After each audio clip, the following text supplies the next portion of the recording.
തിരഞ്ഞെടുപ്പുമായി ബന്ധപ്പെട്ട എല്ലാ കാര്യങ്ങൾക്കും ചുക്കാൻ പിടിച്ച തിരഞ്ഞെടുപ്പ് കമ്മീഷൻ CEO ആയ രത്തൻ യു ഖേൽക്കറെ മുഖ്യമന്ത്രിയുടെ സെക്രട്ടറിയായി നിയമിച്ചതിൽ വിവാദമാണ്. ഞാൻ ചോദിക്കട്ടെ, എന്താണ് ആ വിവാദത്തിന്റെ അടിസ്ഥാനം? അതൊന്നും എനിക്കറിയാൻ മേല. ഇങ്ങനെ എന്തെങ്കിലുമൊക്കെ പറയുമ്പോഴേ എന്റെ മനസ്സിനൊരു സന്തോഷം ഉണ്ടാവുള്ളൂ. ഞാൻ എന്റെ സന്തോഷം നോക്കിയാൽ പോരെ. ആ വിവാദങ്ങളിൽ കഴമ്പുണ്ടോ എന്നാണ് ചോദ്യം. ഈ ഒരു നിയമനം അത് വിവാദമാകില്ല, അത് ചർച്ചയാകില്ല എന്ന് അറിയാത്ത ആളല്ല VD സതീശൻ എന്നത് നമുക്ക് എല്ലാവർക്കും അറിയാം. ഞങ്ങളുടെ ട്രൂപ്പിൽ പുതുതായിട്ട് ചേർത്തിരിക്കുക. അദ്ദേഹം ബുദ്ധിമാനാണ്. അദ്ദേഹം ബുദ്ധിമാനായതുകൊണ്ടാണല്ലോ AICC ജനറൽ സെക്രട്ടറിയെ പോലെ ശക്തനായ KC വേണുഗോപാലിനെ അടക്കം വെട്ടി കേരളത്തിൽ അദ്ദേഹത്തിന് മുഖ്യമന്ത്രിയാകാൻ സാധിക്കുന്നത്. അപ്പോൾ ഇത് വിവാദമാകണം, ഇത് ചർച്ചയാകണം എന്ന് മുഖ്യമന്ത്രി VD സതീശൻ ആഗ്രഹിക്കുന്നുണ്ട് എന്നാണ് ഞാൻ വിശ്വസിക്കുന്നത്. എന്താണ് ബുദ്ധി ഈ തലവെളി കാണിച്ച് അടക്കല്ല. അതിന് പ്രധാനപ്പെട്ട കാരണം ഞാൻ നേരത്തെ ചൂണ്ടിക്കാണിച്ചത് തന്നെയാണ്. ഈ ന്യൂനപക്ഷങ്ങൾക്ക് വേണ്ടി ശക്തമായ നിലപാട് സ്വീകരിക്കുന്ന ന്യൂനപക്ഷങ്ങളുടെ മുഖ്യമന്ത്രി എന്നൊരു പ്രതീതിയിൽ നിന്ന് പുറത്തു ചാടുക എന്നത് രാഷ്ട്രീയമായി VD സതീശനെ സംബന്ധിച്ച് പ്രധാനപ്പെട്ട ഒരു ഘടകമാണ്. രണ്ടാമത്തെ വിഷയം എന്ന് പറയുന്നത് സത്യപ്രതിജ്ഞയിൽ VD സതീശൻ എന്ന പേര് നമുക്കറിയാലോ, അത് വടശ്ശേരി ദാമോദരമേനോൻ സതീശൻ എന്നായി മാറുന്നത് വലിയ ചർച്ചയായിട്ടുണ്ട്. അപ്പോൾ അവിടെയും അത്തരത്തിലൊരു രാഷ്ട്രീയ നിലപാട് പ്രകടമായി തന്നെ ബുദ്ധിപരമായി തന്നെ സതീശൻ മുന്നോട്ട് വയ്ക്കുന്നുണ്ട്. ഞാൻ ഇതൊക്കെ വളരെ കഷ്ടപ്പെട്ട് കണ്ടുപിടിച്ചതാ. മൂന്നാമത് ഇപ്പോഴത്തെ രത്തൻ ഖേൽക്കറുടെ നിയമനം എന്ന് പറയുന്നത്. നാലാമത്തേത് ഇന്ന് നമ്മൾ ഗുരുവായൂരിൽ കണ്ട കാഴ്ച, ചന്ദനക്കുറിയിട്ട് താനൊരു യഥാർത്ഥ ഹിന്ദു ഭക്തനാണ് എന്ന പ്രതീതി ജനിപ്പിക്കുന്ന തരത്തിലുള്ള ക്ഷേത്ര ദർശനം അടക്കമുള്ള കാഴ്ചകൾ. ഞാൻ അമ്പലത്തിൽ പോരുന്ന കൂടി പറയരുത് ദയവ് ചെയ്ത്. അഞ്ചാമത്തെ കാര്യം എന്ന് പറയുന്നത് ജാജു ബാബു എന്ന് പറയുന്ന അഭിഭാഷകന്റെ നിയമനം.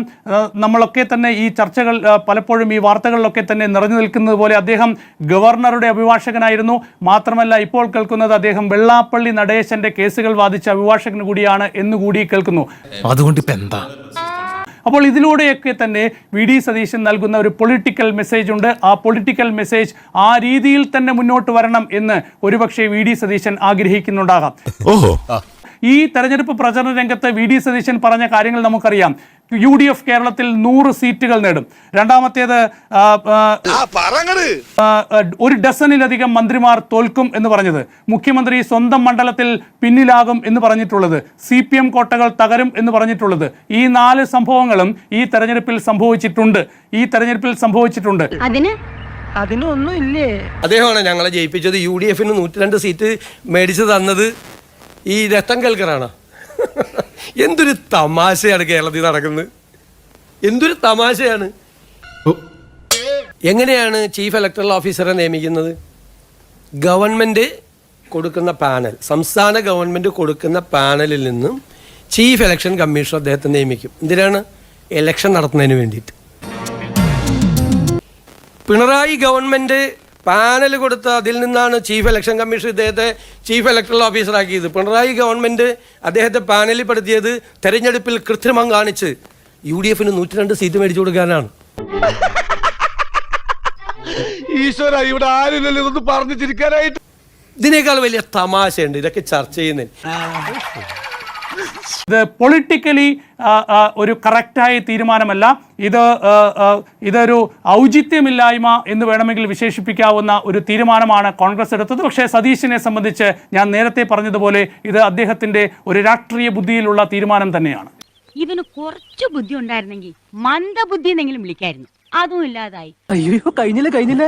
അതാ നോക്കൂ. മറുപക്ഷത്ത് നിങ്ങൾ ആക്ഷേപിച്ചിരിക്കുന്നത് പിണറായി വിജയനെ എങ്ങനെയാ സംഖ്യപട്ടം ചാർത്തിക്കൊടുത്തത്? വെള്ളാപ്പള്ളിയുടെ പേരിൽ, ഈ ദത്താത്രേയ ഹൊസബളയെ കാണാൻ പോയതിന്റെ പേരിൽ അജിത് കുമാറിന്റെ ചുമലിൽ ചാരിയാണ് പിണറായി വിജയനെ അടിക്കാൻ പോയത്.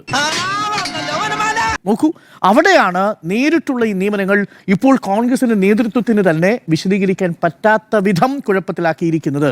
ഇതിന് വില കൊടുക്കേണ്ടി വരും. 100 ശതമാനം വലിയ വില.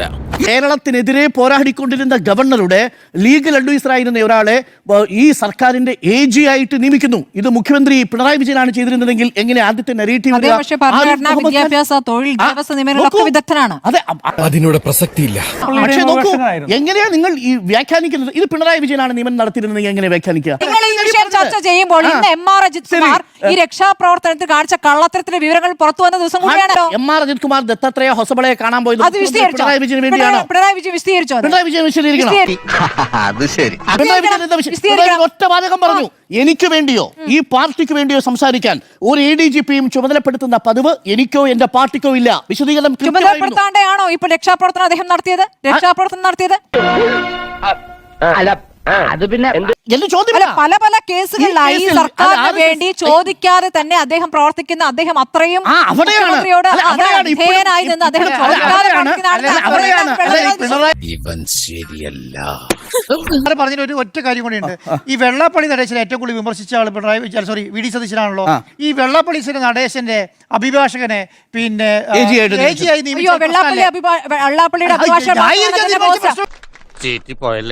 അദ്ദേഹത്തിന് എത്ര അഭിഭാഷകൻ, മികച്ച അഭിഭാഷകൻ നിങ്ങൾ ഇവിടെ വലിയ നടി ആക്രമിച്ച കേസിലെ പ്രതിയുടെ മുഖ്യ അഭിഭാഷകനെ നിങ്ങൾക്കൊക്കെ വലിയ ബഹുമാനമാണല്ലോ. മനോജ് അഗർവാളിനെ എന്തിനാണ് മനോജ് അഗർവാളും ഈ പറയുന്ന രത്തൻ കേൽക്കറും തമ്മിൽ യാതൊരു താരതമ്യവും എന്താ കാരണം? അത് വോട്ട് ചോറിയാണ് ബംഗാളിൽ നടന്നിട്ടില്ല, അത് ഇവിടെ നടന്നിട്ടില്ലാന്നേ. അതെങ്ങനെ നിങ്ങൾ പറയുക? വോട്ട് ചോറി എന്ന ആരോപണം ഉണ്ടായിരുന്നെങ്കിൽ അതായിരിക്കണം ഈ തെരഞ്ഞെടുപ്പിലെ പ്രധാനപ്പെട്ട ആരോപണം, പ്രധാനപ്പെട്ട അജണ്ട. അതായിരുന്നില്ല CPM-ന്റെ ആരോപണം. CPM തോറ്റതിന്റെ കാരണം എന്ന ആരോപണം ഉന്നയിച്ചിട്ടേ ഇല്ല. ഇതൊരു നടക്ക് പോണ മാതിരില്ല. ഈ ഇലക്ഷനെ എങ്ങനെയാണ് UDF നേരിട്ടത് വെള്ളാപ്പള്ളിയുടെ പേര് പറഞ്ഞിട്ടാണ്. അദ്ദേഹത്തിന് വേണ്ടി ഹൈക്കോടതിയിൽ ഹാജരായിരിക്കുന്ന ഒരാളെയാണ്, അല്ലെങ്കിൽ അദ്ദേഹത്തിന് വേണ്ടി സീനിയർ പിന്നെ അഭിഭാഷകനായി നിൽക്കുന്ന രാജു അവനെ AG ആയി നിയമിക്കുകയാണ്. രാഹുൽ ഗാന്ധി പറഞ്ഞത് അദാനിയുമായിട്ട് ഒരു സംസ്ഥാനത്തും കോൺഗ്രസിന്റെ ഒരാളുമായി ബന്ധപ്പെടാൻ പാടില്ല എന്നാണ് പറയുന്നത്. ആ അദാനിയുടെ CEO ആയിട്ട് എന്തിനാണ് ചോദിക്കാതെ പറയേണ്ടതാണ് അതൊക്കെ. കാരണം കേരളത്തിലെ മാധ്യമങ്ങൾ എത്ര ദിവസം വാർത്ത കൊടുത്തു? ഈ വാർത്തകൾ കൊടുക്കുന്ന ഒന്നും മുഖ്യമന്ത്രി കാണുന്നില്ലേ എന്നല്ലേ ചോദിച്ചുകൊണ്ടിരുന്നത്. സ്മൃതി മാഡം, നിങ്ങൾ എന്തെങ്കിലും പറയുന്ന സമയത്ത് CPM അങ്ങനെ ചെയ്തിട്ടുണ്ടല്ലോ എന്ന് പറയുന്ന ഉത്തരവില്ല. നീ കൂടുതൽ വിശദീകരിച്ച് നാറാൻ നിൽക്കണം. ഈ അദാനിന്റെ വിഷയത്തിലാണെങ്കിലും ഈ പറയുന്ന തെരഞ്ഞെടുപ്പ് കമ്മീഷണർ വിഷയത്തിലാണെങ്കിലും രാഹുൽ ഗാന്ധിയുടെ നിലപാടാണ് തള്ളുന്നത്. ആര്? കേരളത്തിലെ മുഖ്യമന്ത്രി എന്ന് പറയുന്നത്. എനിക്ക് പിന്നെ ദണ്ഡമില്ലാണ്ടിരിക്കൂ. കഴിഞ്ഞിട്ട് ഞങ്ങൾ 5 വർഷം ഉണ്ടല്ലോ, ഞങ്ങൾ 5 വർഷം കൊണ്ട് ഞങ്ങൾ ഇന്നതൊക്കെ ചെയ്യും എന്ന് പറഞ്ഞിട്ട് ഒരു അർത്ഥമില്ല. നിങ്ങൾ ആദ്യത്തെ 10 ദിവസം എന്ത് ചെയ്യുന്നു, ആദ്യത്തെ 20 ദിവസം എന്ത് ചെയ്യുന്നു? അതോടെ ആൾക്കാർക്ക് കാര്യം മനസ്സിലാവും. ആ കാര്യം മനസ്സിലാവുന്ന ചെറിയ രൂപങ്ങൾ മനസ്സിലായി തുടങ്ങിയിട്ടെന്നാണ് ഞാൻ പറയുന്നത്. ഇങ്ങോട്ട് വന്നേ നീ, എന്നിട്ട് ഇങ്ങോട്ട് നിന്നേ നീ. ബംഗാളുമായിട്ടാണ് താരതമ്യപ്പെടുത്തുന്നത്. ബംഗാളിലെ വിഷയം എന്താ? വ്യാപകമായ തോതിൽ SIR-ൽ നിന്ന് വോട്ടുകൾ നീക്കം ചെയ്തു എന്നാണ് ആരോപണം. അങ്ങനത്തെ ഒരു കംപ്ലൈന്റ് ഇവിടുത്തെ ചീഫ് ഇലക്ടറൽ ഓഫീസറെ കുറിച്ച് ആർക്കെങ്കിലും ഉണ്ടായിരുന്നോ? എന്താ ഉറക്കം വരുന്നു.